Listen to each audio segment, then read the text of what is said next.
Welcome back to our Christmas Zoom sessions. This will be the fourth session that I'm having with you guys. Today we'll be doing Panettone. So I'll be doing just a quick 2-day Panettone with you. Some Panettone recipes you may see are 3-4 day process using a sourdough soaked in water. I'm giving you one that's going to be only 2 days. It's going to be much easier to make. No old sourdough required, but it's going to give you a really consistent result and also a nice taste as well. So to make our panettone, you see on the recipes we have 3 parts. We have the biga, we have our final dough, and we have the topping that we're going to make. So the first thing that we're going to start doing is by making our biga for the panettone. So I get the ingredients.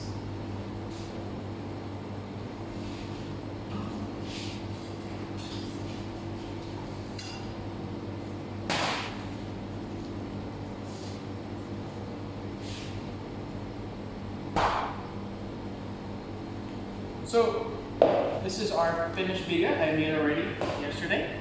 So to start making the biga, you see we have yeast, we have bread flour, and we have milk. So very simply, I'm going to put all these into the mixer, and I'm just going to mix until everything is really well combined. So I'm going to come with my milk. Now you can make this biga by hand also. The final dough we're going to want to use a machine, but the biga you can mix by hand. But this biga is very, very stiff. Whether it was a sourdough or a yeasted biga like we're using, one typical thing for the panettone is that the pre-ferment is always very stiff. And put into the chiller is going to give us a bit more of acidity to the dough as well as a lot of strength in the dough. We need a lot of strength in our panettone to get that nice puff. Then I'm going to take my instant yeast. I'm using osmotolerant instant yeast, which is for high sugar. If you just have normal instant yeast here, it's fine, but just know that it may take a little bit longer to rise. Then I'm going to take my bread flour. And now for this, I'm going to use a paddle attachment because the amount is very small and also it's very, very stiff. If you try to use a hook for this, it's going to be very hard for you to form. So normally for mixing doughs, we'll use hook, but for this pre-ferment, I'm going to use a paddle just to make it easier to mix.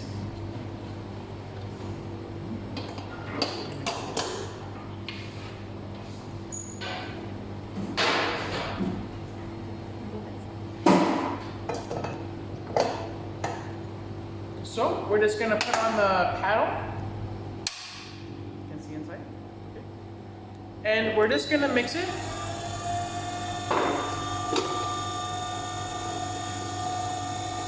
Until it forms a dough. Again, the hydration for this biga is quite low. It's going to be very stiff. So it's not going to form a very smooth dough. You're going to see it looks very kind of hard and a bit dry. That's completely normal. That's what we're looking for. So what you're going to see here, I'll show you when it's done, is a very stiff, but we don't want to have any type of flour that's not mixed in, and it should be combined together well. Now, the recipe that I'm doing is I'm doing a half recipe of the one that you have just to make one panettone. So the recipe that you have posted there will give us 2 panettones, but here I'm just going to make a half recipe. But the ratio of the ingredients are the same. So if you wonder, you see it says 250 grams of flour for your biga. I have 125 here because I'm only making one panettone.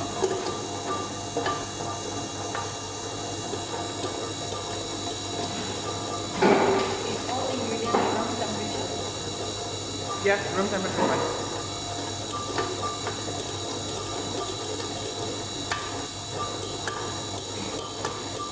So like I said, we're just going to mix it till it comes together a bit, and then we can finish it off by hand.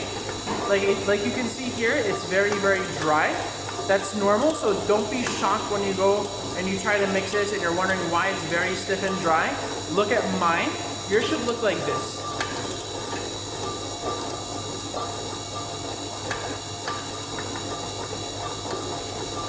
Hi Chef, can you repeat what yeast you use? Sorry, I have missed. Instant yeast. I'm using osmotolerant instant yeast, which is for high sugar doughs. But you can use a normal instant yeast as well. Just it may take a little bit longer to proof. For the biga, it's not a big issue, but there's a lot of sugar in the final dough, which is why we're going to use osmotolerant yeast. This type of yeast can handle doughs that have a high amount of sugar inside. The recipe posted uses water for the biga. Milk used is in the same measurement. Yes. Oh, is there water in the recipe for the biga? It's milk. I apologize. I'm using milk in the biga. You can use water as well for the biga. Actually, it won't change the result because we're just making a pre-fermented dough.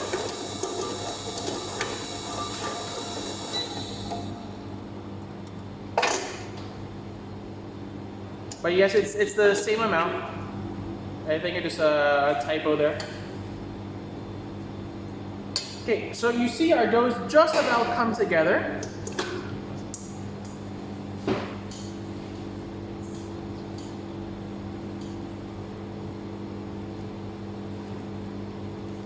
So what I'm going to do is I'm just going to come and I'm just going to kind of press it together by hand.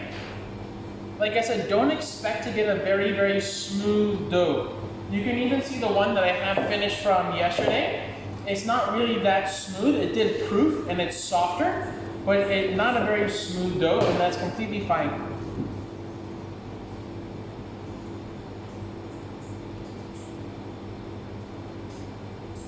Okay, so something just like this will be fine. We're going to spray a bowl with a little bit of oil, and then we're going to cover with plastic.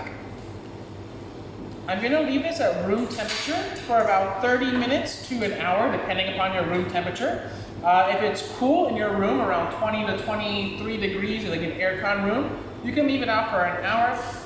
If it's not cool, it's warm, leave it out for maybe 20, 30 minutes. You see about double in volume. Then we're going to knock it down and then put into the refrigerator overnight. And then when you're done, it should look something like this. So this is my finished biga I took out of the refrigerator just now from yesterday. You can see during the proofing overnight, the dough is relaxed and it's actually become a lot smoother and more elastic just from resting inside the refrigerator and proofing overnight. How long for normal instant yeast? For normal instant yeast, it depends really on room temperature. But I'm going to proof the final dough. The bigas doesn't matter. The biga using the normal instant yeast or the osmotolerant is not that important because there's actually no sugar inside this one. But for the final dough, maybe it's going to take an extra 15% more time or 20% more time. You're going to have to check. But you'll see what the dough looks like when it's done. Again, the times are just kind of varying. What you should see is what the dough should look like when it's ready to go in the oven and have your dough look the same like mine. So speaking of going into the oven, I actually have some Panettone that's already been proofing. So we're going to get some in the oven first because it takes about 45 minutes to an hour to bake. And then we'll continue on making our final dough.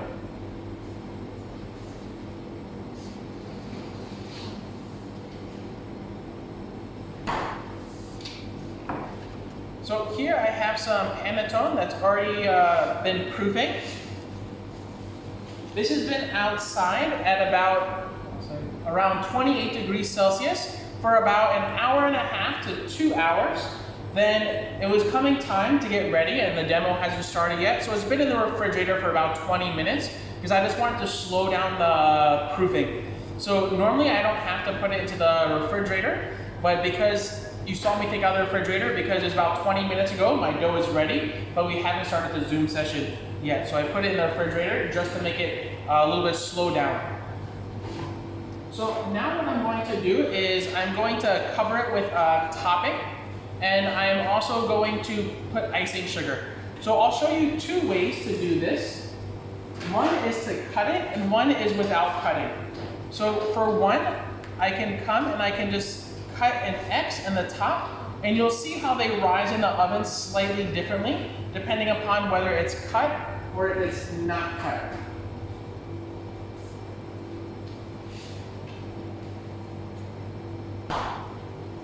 So here we have our topping. I'll show you how to make this in just a minute.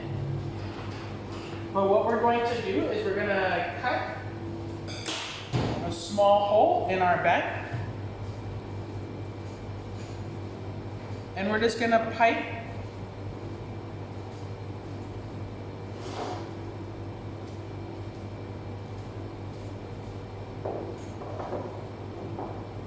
our topping on.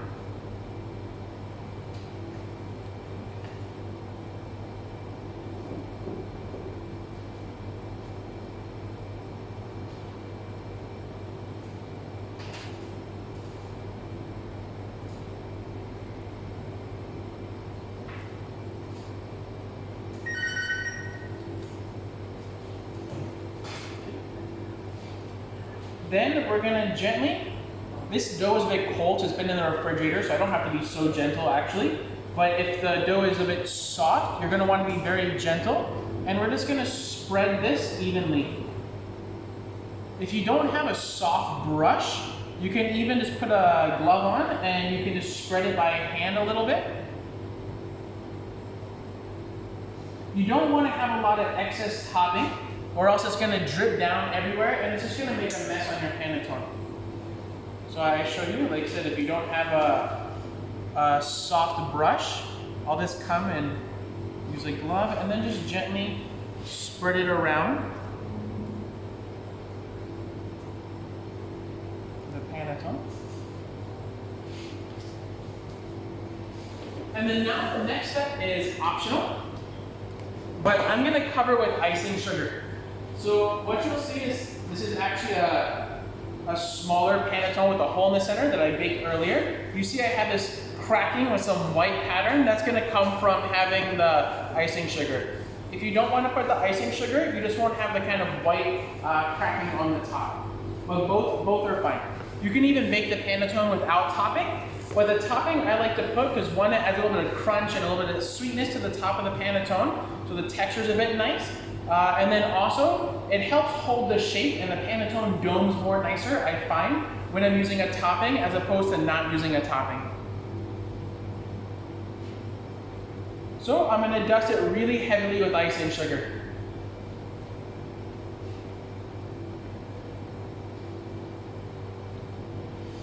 And now I'm gonna put this directly into the oven at 175 degrees for about 45 minutes. And then after 45 minutes, I'll lower the temperature to 165 and bake for another 15 to 20 minutes for about an hour in total.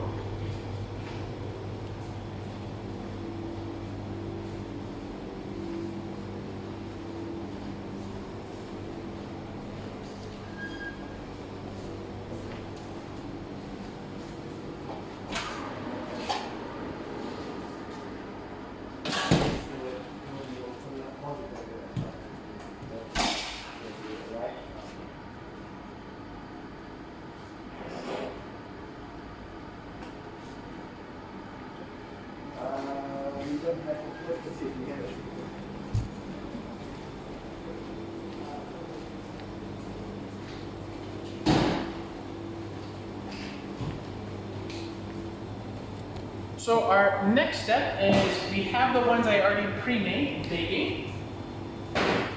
So now we're gonna start making the final dough. So I showed you how to make the biga, and I had the biga pre-made, because like I said, it takes overnight. So what we're gonna do is we're going to take the biga and we're gonna cut it up into smaller portions to help it mix easier into the final dough. When you smell the biga, it shouldn't smell very yeasty or alcoholic. A little bit of sourness, a little bit of yeast is okay, but it shouldn't be very pungent. Whatever type of flavors and aromas your pre-ferments have are gonna go into the final dough as well. So if your pre-ferment is unpleasant, your final dough is gonna be unpleasant also. So a little bit of yeast, a little bit of acidity, but a bit pleasant to the smell. And like I said, from proofing overnight, that stiff biga has actually formed a pretty nice dough all on its own.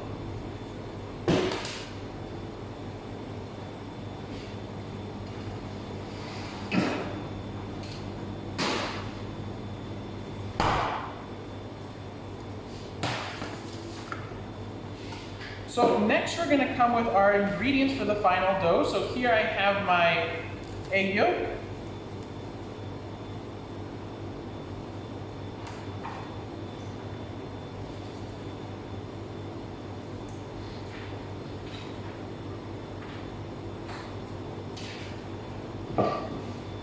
I have milk.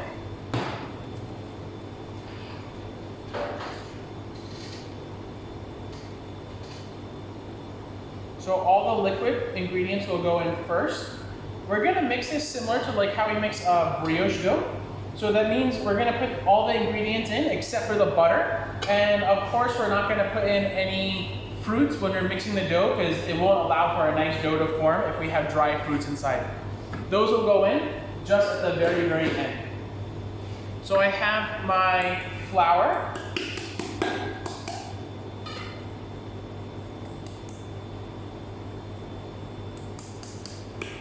Salt,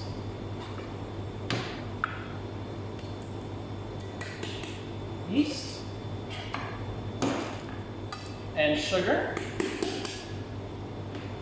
All this will go into a bowl along with biga pre-ferment.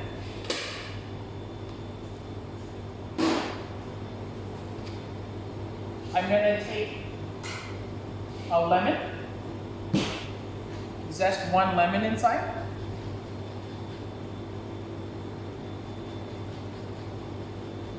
Again, I'm doing a half recipe, so I believe your recipe says 2 lemons because that is a full recipe, but I'm only doing a half recipe here. But the process, nothing's going to change if you do a full recipe or you do a 10-time recipe. It doesn't matter.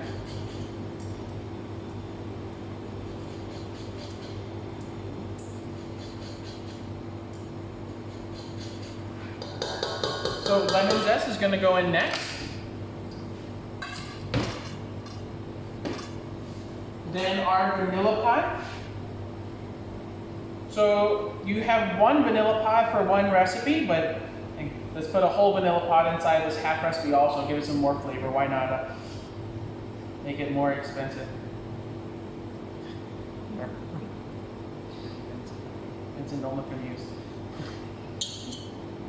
So we'll put our vanilla pod inside. If you want to use vanilla extract, you can use vanilla extract as well.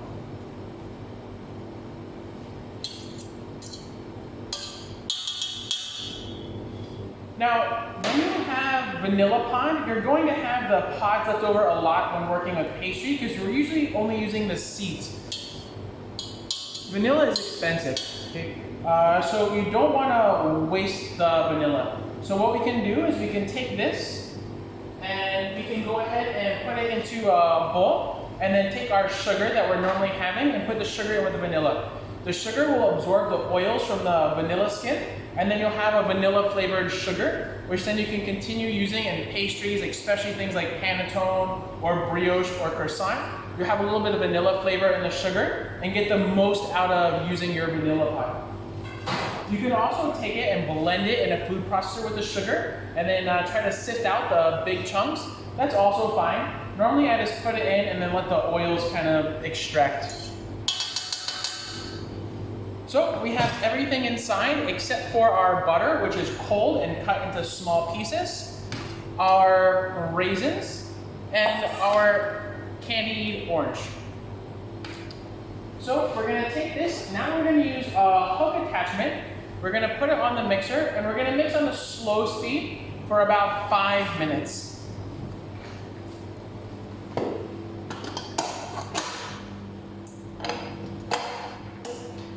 At this point, I have some questions. If anyone has any questions, I can take them. I'm sure.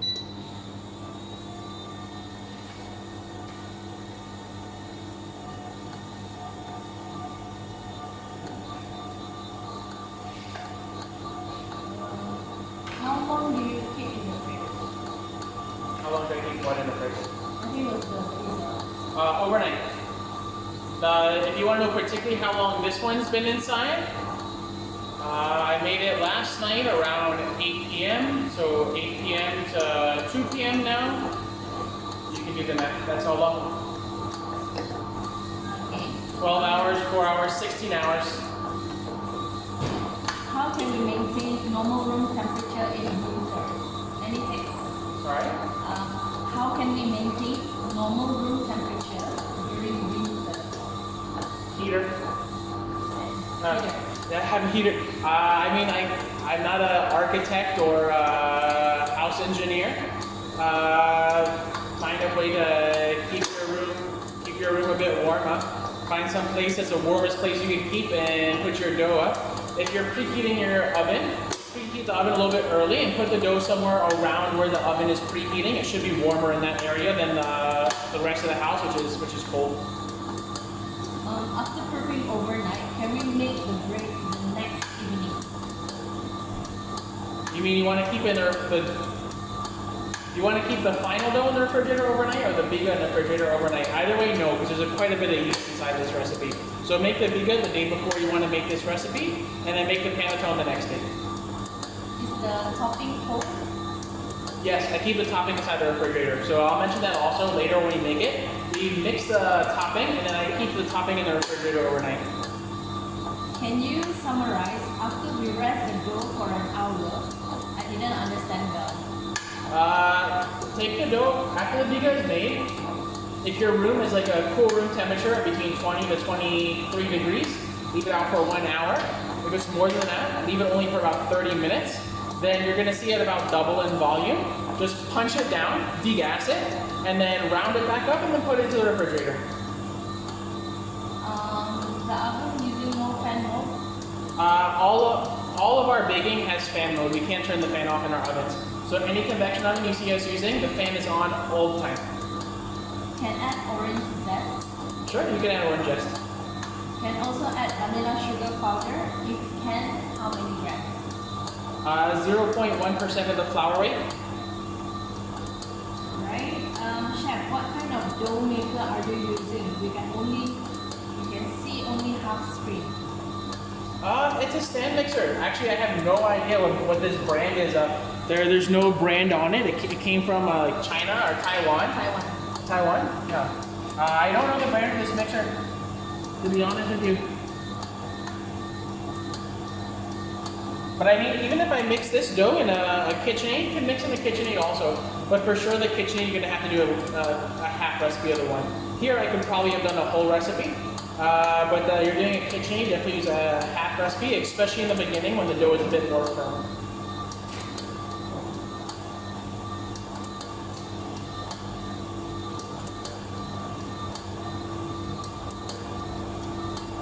Chef, where can I find this bread mold in KL? Pastry Pro. Any particular? Which bread mold? The Panettone mold? This one? Pastry Pro. Any particular speed are we making it, Chef? I thank you. Yes, this mixer has 5 speeds on it. I'm using speed 1. If I was using a KitchenAid, I'd also use speed 1.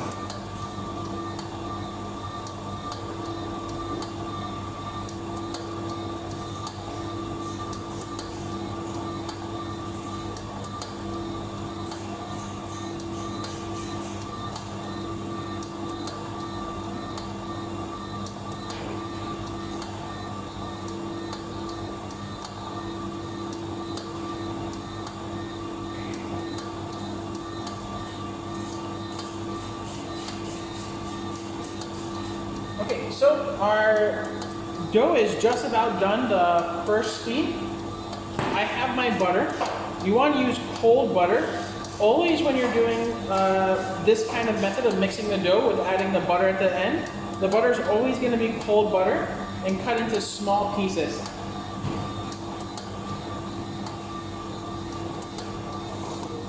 So what I'm going to start doing is as the first speed is finished, I'm going to add in a few pieces of the butter, about 1/3 of the butter weight. I'm going to add in now when I start second speed. Okay? So I added 1/3 of the butter. I'm going to go to second speed for 5 minutes. Once the dough is done, Then I'm gonna add in the remaining butter and then mix well.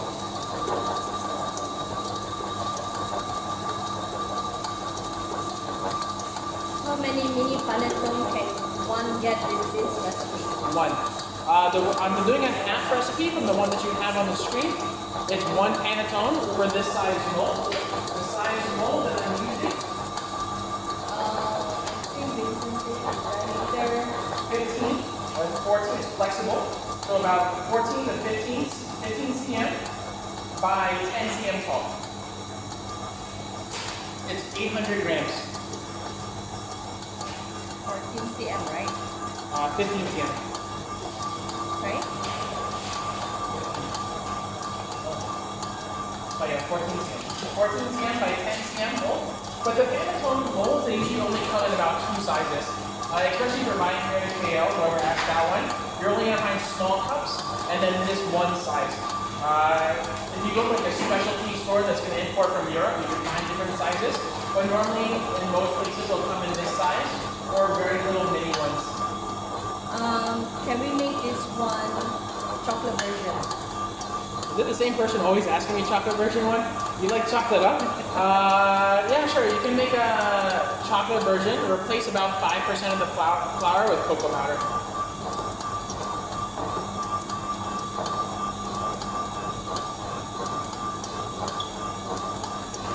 And if you want to take out the raisins or something like this one and replace it with, you're going to put cocoa powder in the dough, take out the raisins and put in some chocolate chips. If you want it, you can also do that as well. That brings you, if you want to take out the raisins or take out the orange or replace them with another fruit instead or mix some mixed fruits, you can. Classically, Panettone is actually only vanilla and lemon. This is the classic Panettone flavor. Nowadays, you'll see they use all kinds of mixed fruits inside, nuts. Normally, I'll just put raisins and oranges, or I'll stick with the classic flavors of vanilla and lemon. But depending on where you go, believe it or not, Panettone is super popular also in South America, Argentina and Chile and these kind of places. I put dry papaya inside. So up to you the flavor you want to add inside, but I'm just going to use oranges and raisins. I do not soak the oranges and raisins beforehand. We're using dry oranges and raisins. What do you think of using other sweeteners to replace sugar? Example, monk sweetener, erythritol, etc. You can give it a try. I haven't done.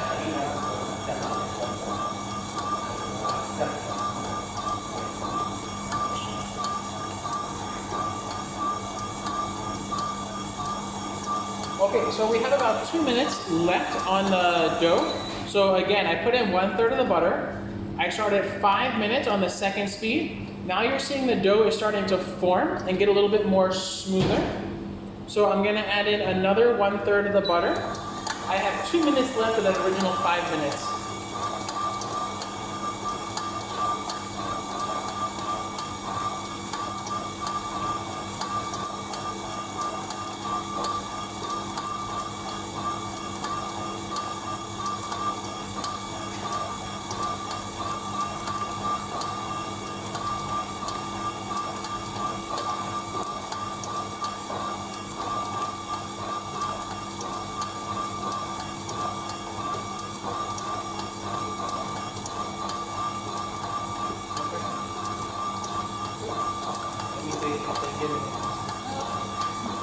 Chef, I joined slightly late. If I'm not mistaken, we are making now the final dough, and earlier we made biga, which was to sit in refrigerator for slow cooking. Yes, the biga makes everything together well. Leave it out at room temperature for 30 minutes to an hour, so about doubles in volume. Degas it. Put it in the refrigerator overnight, about 16 hours. Between 14 to 18 hours, you're okay. Then we started by mixing the dough with everything except for the butter and the fruits. We mixed 5 minutes on first speed. We added 1/3 of the butter. We mixed 3 minutes on second speed, added another third of the butter. Now we're having 2 minutes on second speed, and then we're gonna let this dough clean up before adding in the final 1/3 of the butter, and the fruits we still haven't touched yet.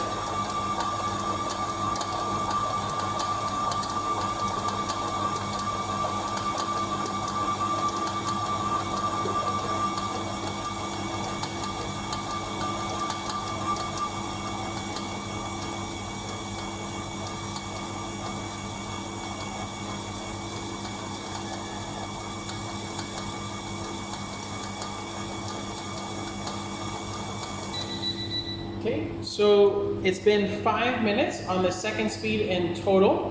What we're gonna look for by now is the dough's maybe not smooth because I'm still adding butter inside, but I should be able to start to get a gluten window at this point.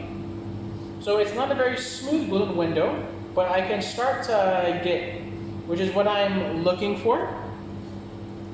And then now I'm gonna add in the remaining 1/3 of the butter, and then mix until I have a nice smooth dough with a really good gluten formation.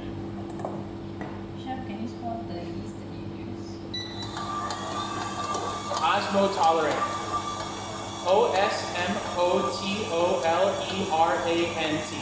Osmotolerant. O-S-M-O. Osmo. Tolerant. T-O-L-E-R-A-N-T. Yes. If you're using the brand Lasac, it's Lasac Gold. Osmotolerant yeast. Yes.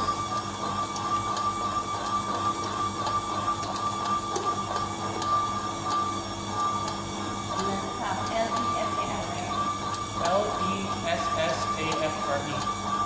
Lasac. It's Lasac is the name, but it's spelled like Lasac. Southeast. L-E-S-A-F-F-E. L-E-S-A-F-F-R-E. F-R.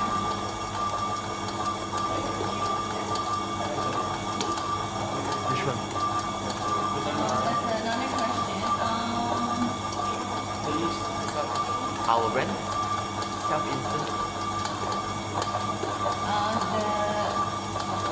The ingredients at this step are all cold.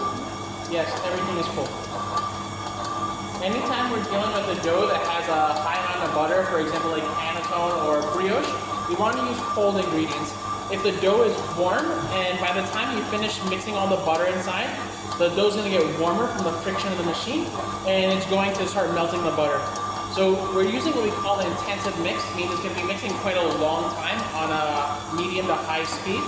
So for this type of mixing, we always want to use cold ingredients to keep the dough from heating up too high.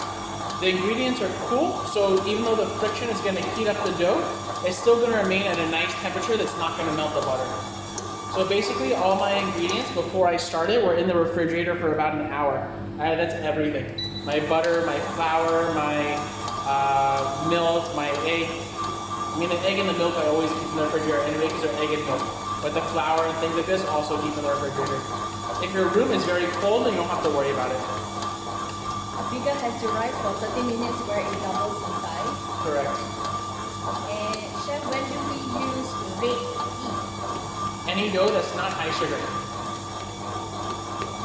And we call lean doughs. We have two categories of dough. We have enriched doughs, which are high sugar, high fat doughs. Brioche, panettone, stollen, candioro, croissant, Danish. All these are enriched doughs, donuts, sweet buns. And then we have lean doughs, which are just flour, water, salt, and yeast. So your ciabattas, baguettes, whole wheats, things like this one. So basically, if it's a low amount of sugar, less than around 7% sugar, you can use the red yeast. If it's an enriched dough, just go ahead and use the osmotolerant yeast. What is the difference between the gold yeast and the red sap yeast? As I just mentioned, it's for high sugar doughs. After the window is formed, still need to mix for another 5 minutes. Now, just like with brioche, I don't time the butter. I'm just mixing after all the butter's been incorporated till I have a smooth dough with a fully developed gluten window. So once the gluten is developed and I finish adding the butter, I just keep on mixing until I have a nice smooth dough with a nicely developed gluten window, like this one. So you can see I can already stretch that one a lot. But don't mix so long that you see the dough become kind of shiny and oily that your butter is melting. So you see the dough now has become smooth, all the butter is inside, and I can get a nice window. Always when I'm mixing brioche or panettone, the breads where I add the butter at the end, I don't time them. I just go ahead and mix until I have a nice smooth dough and the gluten is well developed and the butter is all incorporated. So now I'm going to go ahead and I'm just going to take the dough off the hook. And I'm going to add in my raisins and my candied orange.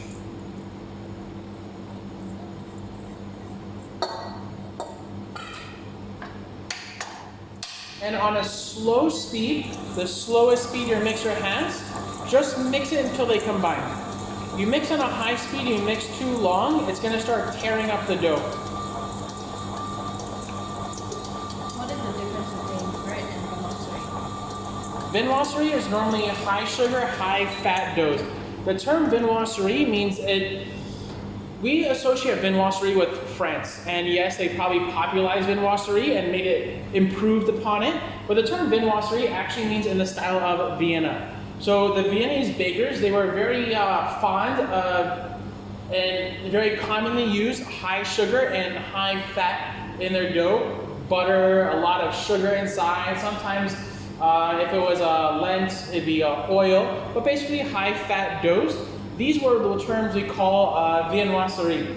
Now, that basically refers to like Danish and croissants and things like some brioche and kugelhof. But nowadays, with a lot of things merging, many things end up falling under the category of viennoiserie.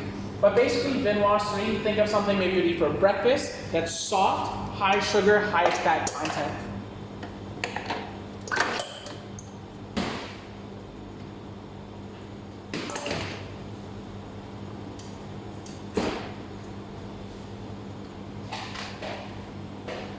Okay, so now I'm just going to take the Panettone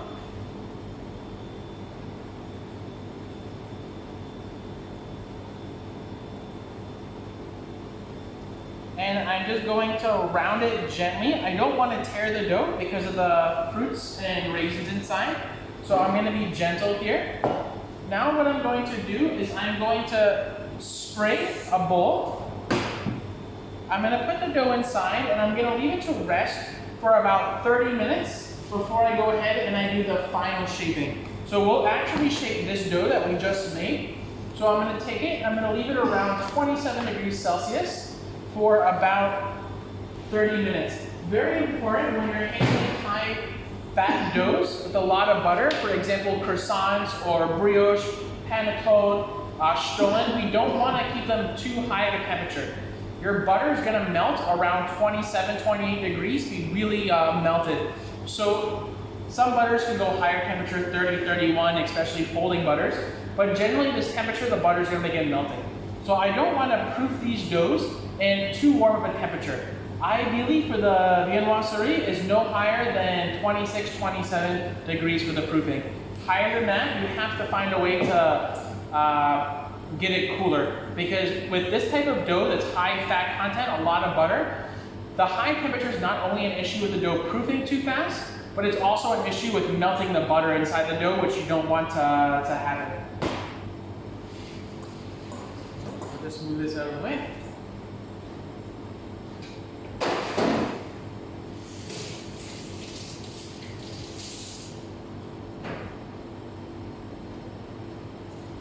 Yes, question. If we use soaked fruits apart from breaking because of softness, does it affect the quality of the panettone? Yes, normally panettone is not made with, I mean some people use, but normally it's not made with soaked fruit, it's made with dry fruit, because the dough already has a lot of fat and moisture inside of it. You don't want to add these kind of extra moisture inside because it's going to be very hard for you to bake the dough. So normally I don't use soaked fruits inside the panettone. Panettone and stollen difference. Is it the shape? Biga is basically for sponge dough method? No, there's a lot of difference between the stollen and the panettone. If you saw our stollen recipe, the method in which we made them is completely different from each other. So the stollen, we actually creamed our butter and sugar and eggs. We made a sponge with only set out for like an hour or so. So it's completely different the method. As far as the final output, the Panettone is more light and soft, where the Stollen, it's still soft, but it's much more dense and cake-like. Can we cover with slightly wet cloth over the plastic? Instead of using plastic? Sure, you can. Sure, why not? I see a lot of people use like a damp cloth. I don't use it. I don't think it's very sanitary. At the same time, I know plastic is not good for the environment, which is actually good. Go ahead and you go buy beeswax, the beeswax paper, and wrap it if you want to save money and save the environment. She mentioned that just to keep it cool over the plastic. I mean, put the plastic and then put a damp cool cloth? In theory, should work, yeah. Why not? This first proof, can we leave it in the chiller overnight? No. This dough, no. There's a lot of yeast inside. This dough is supposed to be a fast production Panettone that's easy to make. Like I said, a classic Panettone using only sourdough, or like this, it takes a long time to make, 3-4 days to make one dough. And it's very, very difficult to make. So this recipe, it's much more simple because we use commercial yeast inside. If you leave it in the chiller overnight, it's going to be a little bit yeasty, so I wouldn't recommend. Just make the biga the day beforehand, and then make the final dough the day after. Anything else? Okay. In that case, you can give me this ingredients. I'm going to start showing you how I made that topping.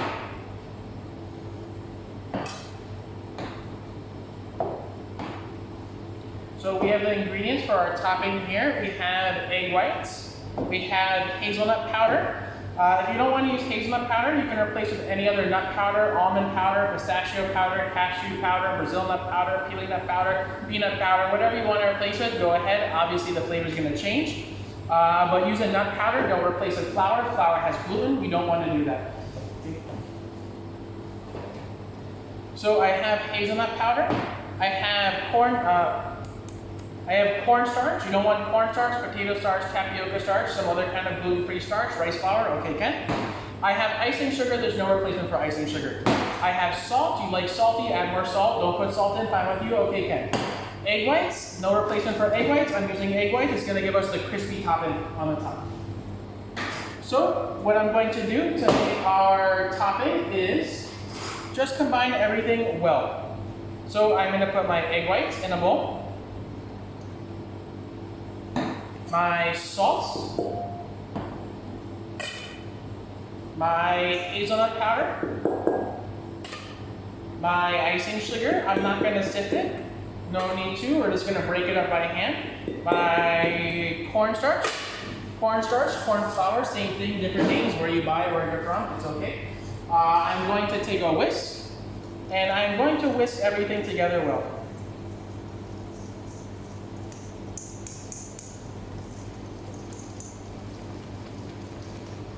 Break up the lumps.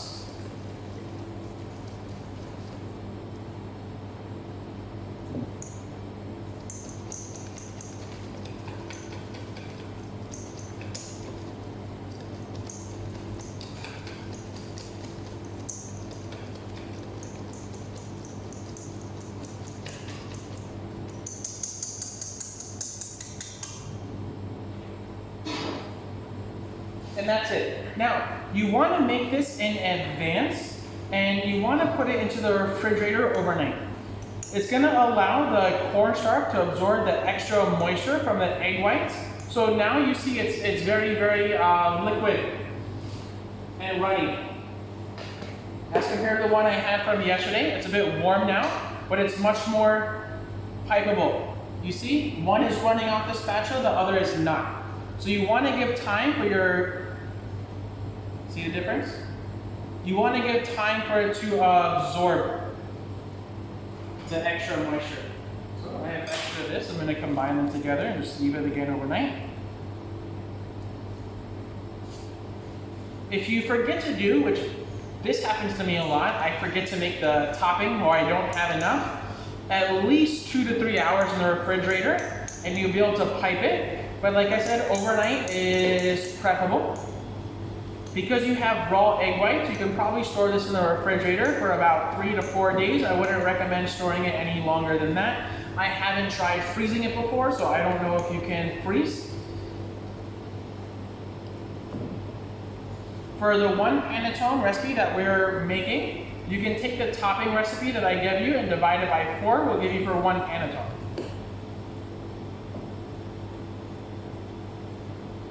Any questions? Can you explain the procedure of stollen if time permits? Okay, if I have some time, I'll explain stollen again. Then egg whites can be replaced. No? And then do we need to sieve the powder? No. I break it up well with a whisk. You don't always have to sift your dry ingredients in pastry. Really, I rarely sift my dry ingredients. Unless it's for something that I'm folding into meringue or like a zabayon mixture. For example, like a dakwas, or I'm making a sponge cake where I whipped eggs and I have to fold in dry. For sure you're gonna wanna sift so you don't get lumps. But you know, you're making cookie dough or bread or something like this which is pretty stiff, the lumps are gonna break up when you're whisking. So there's no need to sift it. Just save yourself some time. Sure, can we use this topping making coffee bread? Sure. Yeah. Why not? If you're thinking something like roti boy something, no, it's not the same. The roti boy topping is a little bit more liquid. It has coffee flavoring inside, and the recipe is slightly different. This one's going to give you really a crunchy topping. Roti boy is not crunchy. It's more soft. The other question is, even I cannot answer. When is barista coffee session will come for us to see? Not sure. Okay, so someone asked about the stollen. I can tell you the stollen really quickly again, just to review. You have your first 3 ingredients, which are your first bread flour, and then the yeast and the liquid, the first 3 on the top. You mix it together well inside the machine with the paddle attachment, and then you let it sit at room temperature for 1 hour. After sitting at room temperature for 1 hour, in the meantime, you can start creaming together your butter and your sugars and the salt as well. Cream it together nicely. You can also put vanilla inside if you're using vanilla. Cream it till light and fluffy, and then add the eggs just until well emulsified. After an hour of the sponge done for the stollen, we can go ahead and we can add the Hi, Chef Tan. Chef Tan is here to visit us. I'm looking for it. That's okay, yeah, come in, Chef. No problem. So anyways, you made the sponge sitting for an hour. You cleaned up the butter, the sugar, the vanilla, the eggs inside. Add in your sponge into this mixture. With a paddle attachment, mix until it forms a nice dough. Add in the remaining 250 grams of flour, and then mix using a hook attachment until you have a nice smooth dough again. And then take it out, and then you just fold in the raisins and the candied fruits by hand. Any religious significance of panettone or made on any special occasion as stollens are made? Actually, not really. The history of panettone is one of those things where one people say one thing, one people say another. It's supposed to originate in Milan, but the real origin of a bread that's baked in this shape, it's completely different, but it goes back to ancient Rome, to a cake-like bread that's made with honey that was baked into a similar shape. And then it kind of evolved into what we're using nowadays, into the panettone. It's commonly served during Christmas, but it wasn't always that way. It was just commercialized during Christmas to become a Christmas bread for kind of like Hallmark cards, something like this one. What else? There's a lot of stories behind the panettone. Some people say they look like the Pope's hat. Some people, you know, they have a lot of different stories behind it. None of them are completely confirmed. Yes, it's served mostly during Christmas. But there's also other Christmas breads like Pandoro and Stollen, depending upon where you're from. And then also during Easter, there's another bread, same like panettone, but it's baked into a dove-shaped mold. It doesn't really look like a dove, but they say it looks like a dove. It's kind of looks like an X, something like this one. And that's Colombe de Pascua. It's panettone, but baked in a different shape with the dove for Easter. This is good question. I've seen the panettone stored upside down. Why is that? Can I show them? Like this one, it's for making large panettones. It's because the panettone is so big and the top is so heavy. If you don't turn it upside down, it tends to collapse in the middle. Think like a souffle. If you see in our intermediate Vinoise 3, the recipe is very similar to this one, but I made very small ones. I didn't hang those upside down because they're very small. The weight is not heavy. There's no need to. But for these very large panettones, yes, in order to keep it from kind of collapsing or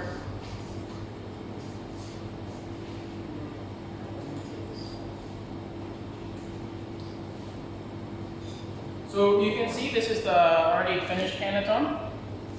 I'll show you how to hang them upside down once our other ones are done.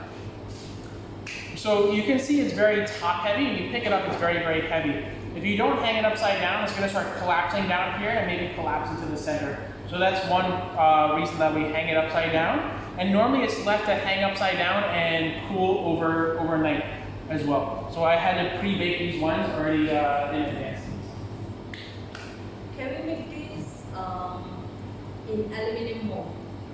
Sure, okay. Before they started making these papers, I mean, I don't know if it's true or not, but I know a lot of bakers that say the original way to make the panettone this shape is they used to bake it in a number 10 can.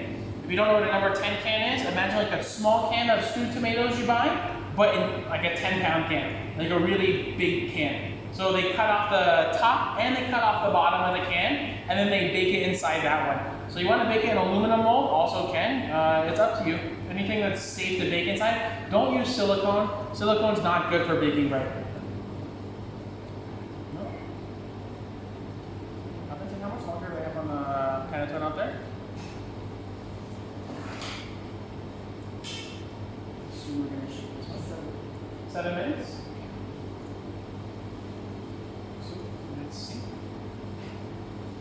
So we can go ahead and shape the dough that we made already. It's been about 20 minutes or so.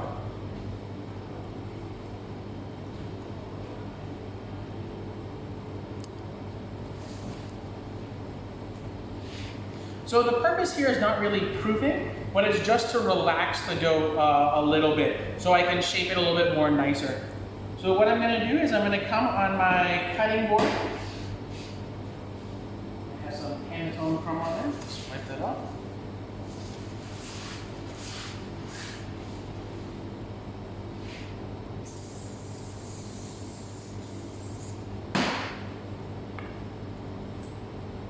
Spray the cutting board with a little bit of oil. If you want, you can use flour also. I'm going to press the dough out now. I'm going to find the side of the dough that looks the most smooth, that doesn't have a lot of fruits, similar like how we made our stollen. So you see this side here doesn't have a lot of fruit. I'm going to turn that side upside down and make that the top of my panettone.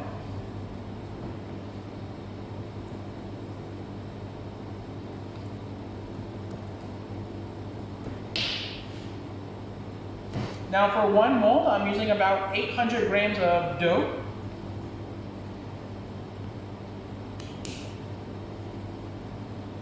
And then I'm going to make a smooth round on the top. Be careful, don't tighten it too much. You have a lot of fruits. You can see here the dough tear a little bit. It's okay just a little bit, but if you tighten, the whole thing is going to start tearing. So you need to be very careful because of the amount of fruits inside this dough.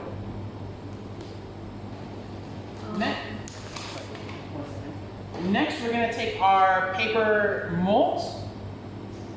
We're going to place the dough into the mold.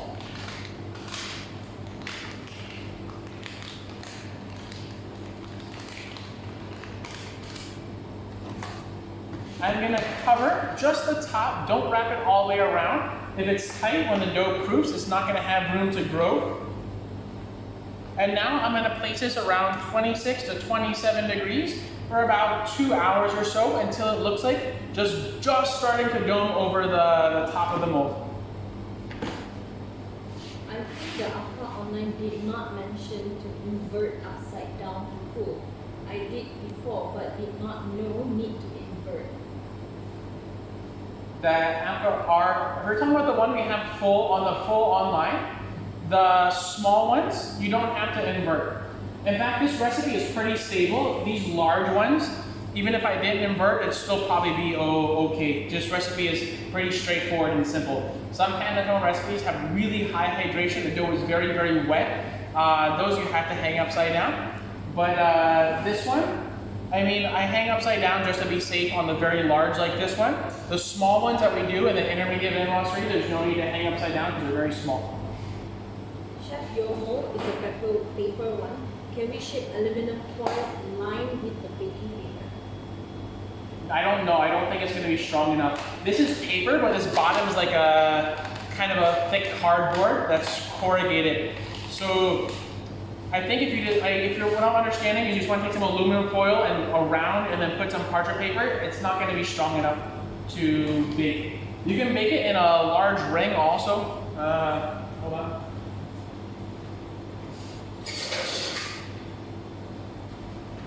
I mean, you can line something like this with parchment paper and then bake inside here. Of course, it's not going to be as tall, but you can do something like this as well. Or if you have a tall ring, you can bake in there also. The 800 gram included the dried fruits. Yes, 800 gram of total dough. Another question, is the stolen video there on the online class? On our normal online, no.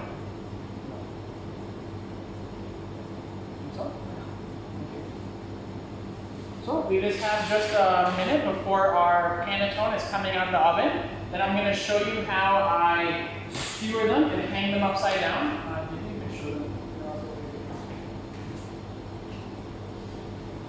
So you can see kind of what I set up here is I have a speed rack with some plastic wrap, which I wrap very, very tightly. That's going to hold. Here I'm going to use some barbecue skewers like this to stick through and then hang upside down. Whatever way that you can figure out to hang upside down is up to you. You know, just look around your house, find something that you can normally use. Traditionally in Italy, for large amounts, for people who make Panettone a lot, they have something they call pincers. They're basically really long sticks with nails inside. So what they'll do is they'll line up a lot of Panettone. There's somebody on one side, somebody on the other side. They take the two wooden dowels that have those nails and like this, and then they hang it upside down like that.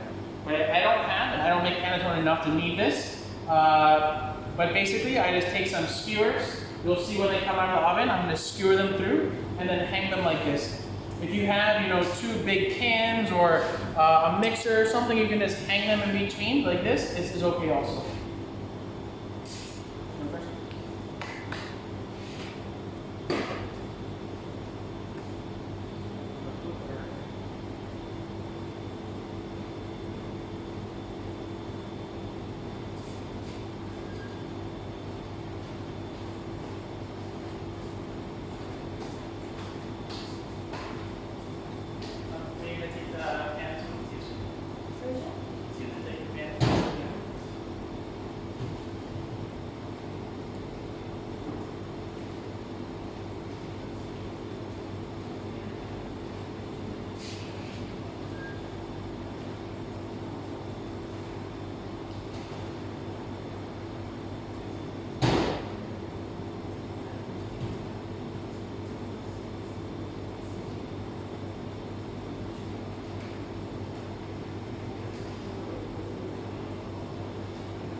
So now we're gonna go ahead and skewer them. You have to be careful because if your panettone's not fully baked through, this is gonna take a little bit of trial and error on your part. One of the biggest problems I had when I first started doing the panettone is I didn't bake it enough, and then when I hung upside down, this top part just fell right off. And then I had a lot of panettones on my speed rack, so that top one fell off and hit every panettone on the way down. So make sure that it's baked enough. Like I said, when you touch it, it should feel springy here. And then when we stick the toothpick through, even if we pull it out, it's not gonna have any kind of dough on it. But again, the only hard thing about the panettone, I find, at least this recipe, again, I try to give you a simple recipe, is to make sure that the baking is done properly. That's gonna take a little bit of trial and error on your part in your oven. Stick it our icing sugar. Well, you see we have a really nice, two really beautiful panettones. One, this is the not cut. This is the cut one. Up to you, both are very common.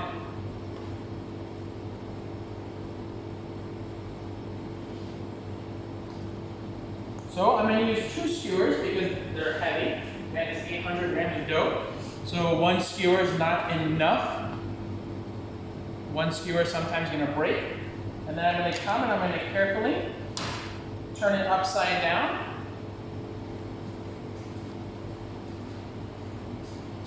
And then place between my plastic to cool down.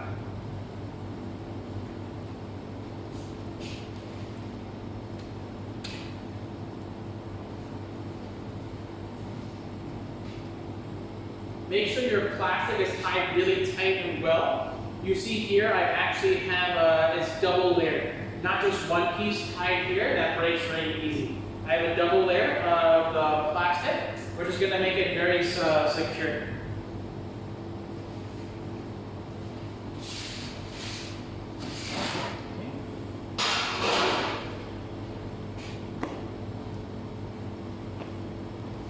So now, just to finish up, we can go ahead and cut one of our panettones. Like I said, those are going to rest. At least you want to rest them 4 to 5 hours, but preferably overnight will be the best.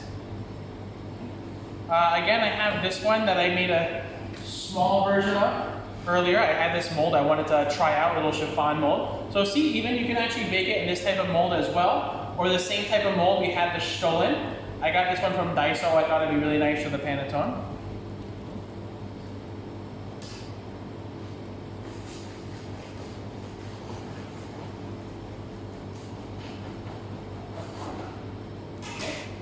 So you can see this is the inside of our panettone. The nice and light and then fluffy. Okay. And then this is what we're looking for inside the panettone. So, any more questions? Yes.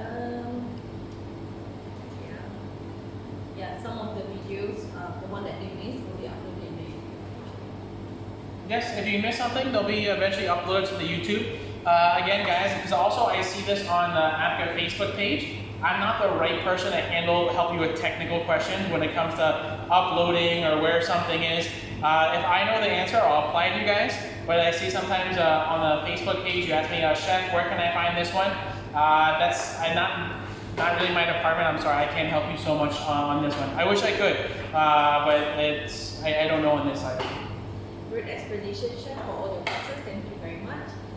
What is the inner temperature for a baked panettone? I've never taken the inner temperature.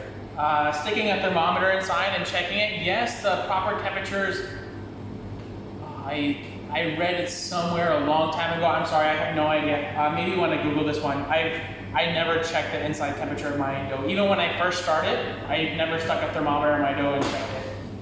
How can you invert panettone if using a ring mold? You cannot. Okay. You're gonna leave it inside the ring mold to cool down inside the mold. And then because you're using a metal mold, it shouldn't collapse too much. How long should we hang the panettone? At least 4 to 5 hours. Preferably overnight in a cool aircon room. If not, I mean actually it can be no aircon also, just keep it safe. Maybe you want to wrap the trolley so things don't get inside, no extra protein. But just at least 4 to 5 hours till it's completely cooled down, then you can take out. Once the dough is completely cooled to room temperature, then you're okay. Chef, my breads are chewy from sides. What are the reasons for that? I mean, it could be a lot of reasons. If you're making sourdough breads, they're always going to be chewy because sourdough is going to give acidity. It's adding the chewiness.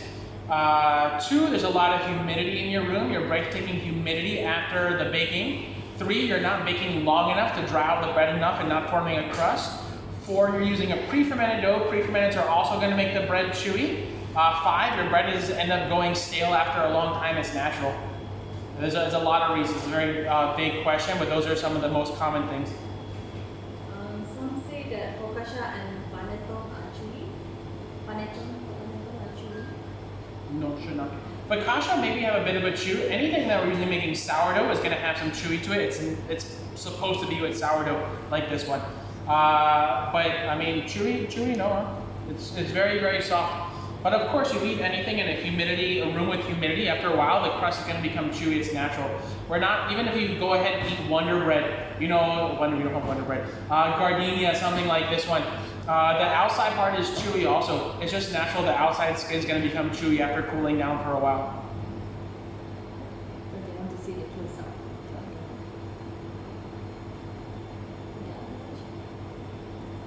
Same one. I just had 400 grams of dough left over when I made this big batch. I wanted to try this moment. Nice bread. Yeah, Okay guys, if there's no other questions, thank you very much. It's a pretty straightforward one today. So I'll see you guys again tomorrow. Tomorrow we'll be doing some Christmas sugar cookies. So classic plain sugar cookie, and I show you how to make some just royal icing piping to make some cute Christmas cookies. So if you want to see that one, tune in tomorrow, again at 1:30 p.m. Kuala Lumpur time, 11 a.m. in India, is it? 11 a.m. In India. And until then, happy holidays guys, and be safe.